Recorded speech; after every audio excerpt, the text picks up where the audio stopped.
They thought they were being clever. The Syndicate of Solari Prime, an elite cabal of spy masters, genetic forgers, and professional backstabbers, had one objective: destabilize Earth's rise to galactic influence. And the fastest way to do that? Replace their ambassador. Subtle, bloodless, quiet, until it wasn't. Ambassador Cade Rowan had been Earth's representative to the Galactic Assembly for 3 years. Calm, articulate, always half a smile on his face like he knew more than you and had the decency not to say it. But 2 weeks ago, the real Cade was kidnapped en route to a diplomatic retreat in the Nyrax sector. Replaced. The clone entered the chamber the next day, and that's when things went downhill. Fast. Assembly Hall, 10 days after replacement. High Chancellor Alric of the Dravari was mid-sentence when the new Cade stood up and interrupted. "Let me stop you right there," he said flatly. "That's the 3rd time you've tried to disguise an invasion fleet as a trade convoy, and I'm bored." The room froze. Alric blinked, speechless. The human clone continued, voice even and sharp. "We've already decoded your manifests. We've watched your patrols. We even mapped your acceleration curves. You're not subtle, you're not smart. And unless you'd like to see what orbital contempt looks like, I suggest you take your seats and stop playing pretend." Silence. Then chaos. Half the chamber erupted. Accusations, outrage, demands for explanation. The Dravari delegation stormed out. The Valari pressed for sanctions. The chair attempted to call order 3 times before finally slamming his gavel and yelling, "Ambassador Rowan, what is the meaning of this?" The clone didn't flinch. "I'm simply cutting through bureaucracy. Humanity's done pretending diplomacy is a waiting room for cowardice." He sat back down, folded his hands, smirked. Meanwhile, Solari Blackout Station Gamma operative Threx, responsible for programming the clone's behavior profile, watched the footage in horror. "That's not supposed to happen," he muttered. His supervisor, Chief Infiltrator Siln, frowned. "What did you use for its diplomatic framework?" Threx swallowed. "Cade's personality overlay, paired with predictive restraint modules." Siln narrowed his eyes. And a full backup of the Terran Tactical Protocol Core." Siln's mandibles clicked in horror. "You gave the clone access to Earth's entire arsenal." Threx nodded slowly. "And none of the social filters." "Just enough to pass as him." Siln turned pale. "Idiot. You didn't make a diplomat. You made a trigger-happy tactician in a suit." Earth Fleet High Orbit, Command Briefing Room. Admiral Reyes leaned forward, watching the same broadcast on silent repeat. "So that's not Cade?" "No, sir," said the intelligence officer. Reyes raised an eyebrow. "That clone just threatened orbital strikes. On record, correct." Reyes sat back, then grinned. "Hell, leave him in place. He might finally get the job done." Back at the Galactic Assembly, 3 days later, Clone Cade now ran morning sessions like a trial. He brought receipts, footage, intercepted communications, subtle smirks as he dismantled entire planetary defense justifications in 3 lines of sarcasm. When the Vreli tried to stall a vote, he leaked their private fleet movement logs live during their speech. When the Farnax accused Earth of imperialist ambitions, he read aloud a signed deal between them and a known warlord.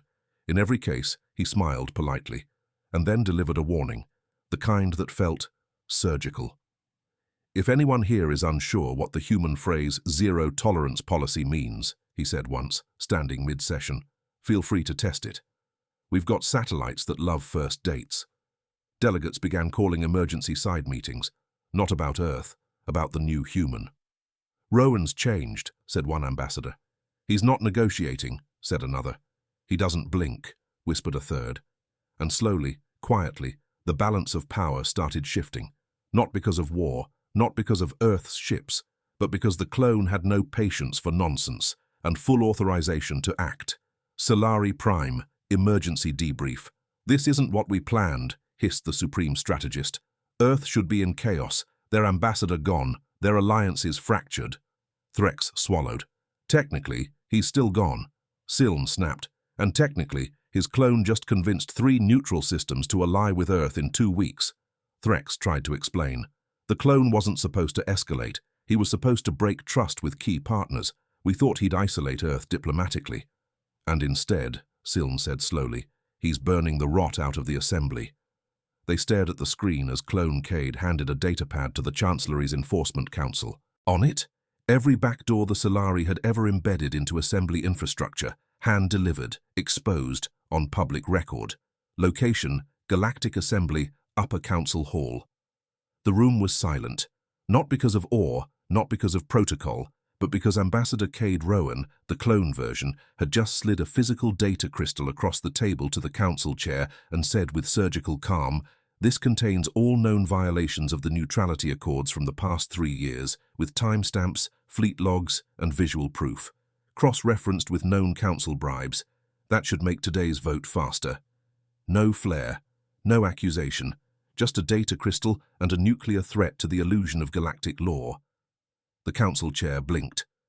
"Ambassador, surely you know this will cause significant unrest."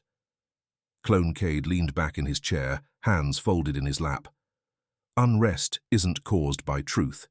It's caused by its absence." Someone from the audience whispered, "He's not like the old one." Someone else replied, "He's worse." Elsewhere, Earthfleet HQ, Lunar Command Ring. "Tell me again how this happened." Director Langston of Earth Intelligence crossed her arms as a massive holoscreen replayed Cade Clone handing over confidential Solari Black Ops data to the Council. "He's only been active 14 days, she muttered. "That's faster than any warship we've fielded." Admiral Reyes watched with something between admiration and horror. "We're seeing diplomatic domination by one clone with no emotion filter and a Priority 1 security key." Langston raised an eyebrow. "So what do we do?" Reyes sipped his drink. "We let him cook." Meanwhile, deep within a Solari Syndicate safehouse, the real Cade Rowan woke up and immediately noticed 3 things. His room smelled like sterilized regret. His hands were bound, but not tightly, sloppy. Someone else was doing his job. He sat up, cracked his neck, and said to no one, "Please tell me my clone didn't cause a galactic incident." A monitor clicked on. He saw himself on screen, leaning against a podium, smiling slightly, uttering, "Earth does not fire first. We simply remove obstacles that keep others from watching." Cade groaned. Oh no, he's in speech mode. Assembly Hall. The next day, Clone Cade stood beside the delegation from the Sorin cluster, once neutral, now deeply interested in Earth's new, proactive diplomacy. "Before we finalize the mutual protection agreement," Clone Cade said smoothly, "please know that I've already had satellites scan your outer trade routes." Sorin's ambassador blinked. "Why?" "To ensure no one else is meddling." "That's forward." "That's Earth now," Clone Cade replied, handing over a glowing data slate. "We don't wait for betrayal to be obvious. We remove the conditions that make it easy." He wasn't charming. He was efficient, and the galaxy didn't know how to handle it. Solari Prime. Panic meeting number 3. "He's dismantling our entire infiltration network with polite paperwork," Siln hissed, slamming a table. "Worse, he's making it look good." Threx looked like he hadn't slept in days. "Do we have any countermeasures?" "We are the countermeasures," Siln shouted. But the clone had exposed their back doors, their bribes, their forged treaties, and he hadn't even threatened them, not once, which, somehow, was even more terrifying. Cut to Earth News broadcast, segment title, "Who is Cade Rowan, really?" A polished anchor addressed the camera. "There's been speculation over Ambassador Rowan's new approach to galactic politics. From leaks to live data dumps, he's reshaped Earth's diplomatic posture in just 2 weeks." A panelist added, "He's more aggressive, more transparent, more surgical." Another nodded, almost like he stopped pretending we had time for niceties. None of them knew he wasn't the original. None of them had any idea. And the clone, he didn't care. Assembly Hall, closed session. The council chair pulled Cade aside. "Ambassador, we must ask, are you under new Earthfleet directives?" The clone's reply was deadpan. "No." "Then why this shift in tone?"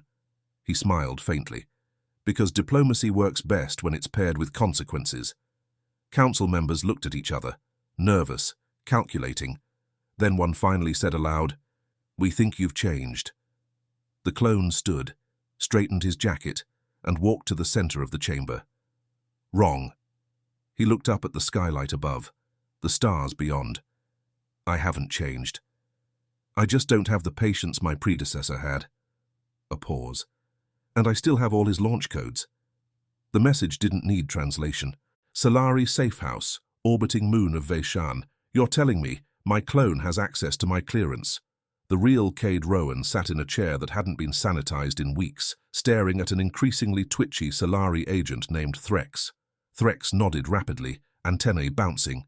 Yes, but in our defense, you're very difficult to clone without full cognitive integration, so we integrated. Cade blinked slowly. You gave an unfiltered version of me, full clearance, full neural recall, and zero patience, access to Earth's orbital grid. Threx made a small noise that might have been a yes or a whimper. Cade sighed. He's going to weaponize sarcasm and satellites at the same time. Galactic Assembly, Floor 12, private session with the Faraxi bloc. Clone Cade sat across from 3 Faraxi governors. They were traditionally cautious, subtle, fond of 50-year planning cycles, which made the datapad he dropped in front of them all the more shocking. You'll find full schematics of the rogue listening post your side has been denying since last cycle, including power signatures and your ambassador's voice print authorizing its construction. The eldest Faraxi flinched. You obtained that how? Cade leaned forward. You people forgot Earth doesn't need to spy. We just let your tech spy on itself and plug in a translator. He stood. We don't bluff anymore. We let the facts show up armed. By now, a third of the Assembly had either signed new neutrality pacts with Earth or filed formal complaints, all of which Earthfleet publicly responded to with acknowledged, monitored, logged, which from Earth sounded a lot like try it, Solari Command Council, Emergency Strategy, Debrief Supreme Strategist. Siln paced violently. We made him to erode Earth's influence, he growled. Threx, sitting very still, replied, and technically, he's eroded everyone else's. Siln spun. We need to get the original back. Why? Because maybe, he'll listen to reason. You mean diplomacy, Siln hissed. I mean breaks. Meanwhile, Earthfleet High Orbit, internal briefing Admiral Reyes reviewed intercepted chatter from Solari networks. His officers sat in stunned silence. One junior tactician asked, Sir, should we be worried they're trying to recover the real ambassador? Reyes smirked. No. He leaned forward. I'm worried he might not want the job back. Solari extraction team. 36 hours later, a black shuttle skidded to a halt outside the safe house bunker. 5 operatives burst in, tranquilized Threx, cut Cade's bindings, and slapped a rebreather on him before he could argue. We're taking you home, one barked. Who's home? Cade muttered through the mask. They didn't answer, but Cade noticed something odd. None of them were smiling, not even smugly. Earthfleet Medical Bay. One day later, Cade woke to soft lights and a digital voice. Welcome back, Ambassador Rowan. He rubbed his temples. Medical log, begin. Recording. Note, if this is about to be a debrief, someone better bring a drink and a clone retirement plan. The medbay doors opened. Admiral Reyes walked in, carrying a drink and a datapad. Galactic Assembly. At that very moment, Clone Cade stood before the Planarian Council, addressing them calmly. Earth does not ask permission to act in defense of its values. We simply warn those who try to falsify them. The room remained silent. You replaced a diplomat with a weapon and forgot we build both. He stepped down. No one stopped him. Earthfleet HQ, declassified debrief Reyes, handed Cade the datapad. It showed the clone, mid-speech, quoting Cade's old essays. Cade scrolled, paused. He's quoting my third-year dissertation on asymmetric diplomacy. Reyes nodded. Perfect recall, razor logic, and none of your filters. Cade looked up. Where is he now? Securing 5 more defense treaties and an orbital vote from the Sorin cluster. Cade exhaled. You know they used to ignore us in committee? Reyes smiled faintly. Now they check his facial expressions like it's weather data. Cade looked back at the footage, at himself, but leaner, colder, sharper. Then he said, he's not malfunctioning. He's just finally running at full capacity. Galactic Assembly, Council Subchamber, Level 7. They tried to assassinate him. Not with poison, not with a bomb. No, those would be too obvious, too traceable, and frankly, probably ineffective. So they went for a subtler approach. A forged diplomatic censure vote hidden inside an unrelated trade negotiation resolution. If passed, the vote would have revoked Ambassador Cade Rowan's access credentials to all Earth Fleet-linked systems within assembly channels, effectively cutting the clone off from intel, coordination, and, most critically, autonomy. It passed with a razor-thin majority. 3 seconds later, the chamber lights dimmed, and a live feed opened above them. Clone Cade was already watching. He didn't raise his voice, he didn't scowl, he just stared at the screen, then tapped a button. Behind him, a wall unfolded, revealing that he was standing on the bridge of the Earth Fleet escort ship Spectre, currently parked in high orbit above the assembly station. "You had your vote," he said. "Now it's my turn." He smiled, but not kindly. "Do you know how many redundancies I've installed since you tried replacing me with me?" He lifted his hand, and one by one, each comm feed in the subchamber disconnected, replaced by one looping phrase: "Unauthorized manipulation detected. Access rerouted to Earth Fleet oversight." He had not lost access. He had been waiting for them to try. Earth Fleet HQ, Command Briefing Room. Admiral Reyes watched the feed with his hands steepled. A junior officer murmured, "Sir, he just shut down half the Council's comms." Reyes grunted. "Correction, he shut down their trust in their own systems." Langston from Intelligence spoke up. "Do we intervene?" Reyes smirked. "Number. He's teaching them what Earth diplomacy means now." Cade Rowan, the original, sat across from a monitor, watching as well. He didn't speak for a full minute. Then, "He's really good." A nearby analyst nodded. "You're not mad?" Cade shook his head. "If they're going to clone me, they might as well get the full experience." A pause, then a quiet smile. "Besides, he's using lines I never had the guts to say out loud." Assembly Hall, Day 18 of Clone Cade's tenure. The Council reconvened, cautiously. Tension so thick it felt military. The clone was already seated. He didn't speak until they called roll. Then he stood. "Let's not pretend you didn't just attempt a digital assassination. Let's also not pretend you didn't fail." A few murmurs. He continued. "You didn't just try to erase access. You tried to silence efficiency. That's the difference between your species and mine. We don't delete the uncomfortable. We upgrade it." He tapped his chest. "I'm not a glitch. I'm the patch Earth stopped waiting to release." That night, deep-level docking ring, unscheduled meeting. Original Cade stepped off a secured shuttle, wearing his diplomatic uniform, wearing a badge only 4 people in the galaxy still recognized as Override Class. He met his clone in an abandoned hangar. No guards, no weapons, just silence. Clone Cade looked at him with polite curiosity. "You woke up?" Cade nodded. "You took my job. You weren't using it." They stood in silence a moment. Then Cade said, "You're not malfunctioning." The clone tilted his head. "And you're not wrong." Cade took a breath. "You're terrifying them." "I know. You're efficient." "Also true. You're burning the bridges I built. Only the ones built on sand." They stood close now. And finally, the clone added softly, "I wasn't created to replace you. I was created to finish the job you were too polite to start." Cade didn't argue. He just nodded slowly and said, "Then finish it right." Solari High Council, final footage before collapse.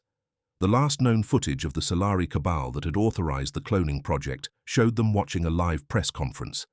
Clone Cade stood before a council of newly aligned neutral systems, finalizing the Unity Security Compact, something the real Cade had proposed for years and been stalled on by bureaucracy. The clone got it signed in 2 weeks, with no casualties, no bribes, just proof. The feed cut out before their expressions did, but their silence was loud enough. Galactic Assembly Grand Forum, 23 days since the replacement. It was never meant to happen like this. The Unity Security Compact had passed. The Assembly's top military advisory board was now chaired, unanimously, by Earth. 16 former neutral systems aligned, 3 aggressive border states backed down with 1 press conference. And it was all orchestrated not by human warships or threats of retaliation, but by a clone in a suit. Clone Cade stood on the main platform, giving what the press called his redefinition speech. For too long, diplomacy has meant delay. For too long, silence has meant safety. He scanned the crowd, unreadable. But silence is dangerous. It masks rot. It delays peace. It feeds corruption. Earth will no longer apologize for being prepared, or for being right too soon. A soft murmur rippled through the chamber. You wanted a quieter Earth. He smiled. Just enough. You got a smarter one instead. Outside the forum, press corridor, human delegation lounge. The real Cade Rowan stood beside Admiral Reyes, arms folded. He's smoother than I expected, Cade muttered. Reyes grinned. He's you, without brakes. Cade glanced sideways. I'm still not sure if I'm offended. Reyes patted him on the shoulder. Don't be. He just said what you used to imply. Langston from Earth Intelligence joined them, holding a datapad. Solari Prime officially surrendered its voting rights. 4 systems just requested Earth Fleet oversight on border security. Cade blinked.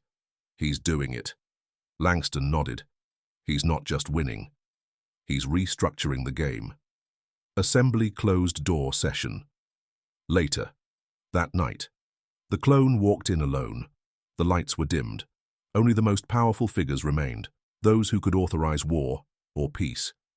The high chair cleared his throat. Ambassador Rowan, there is growing concern. Cade said nothing. The chair continued, cautious. Your efficiency is admirable, but it's frightening.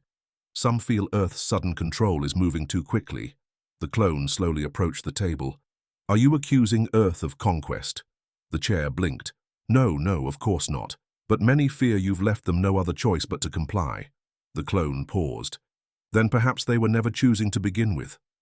Silence. Then the Volari delegate dared to speak. What happens when Earth is no longer the most efficient? Cade tilted his head, calm. Then I hope whoever replaces us does a better job.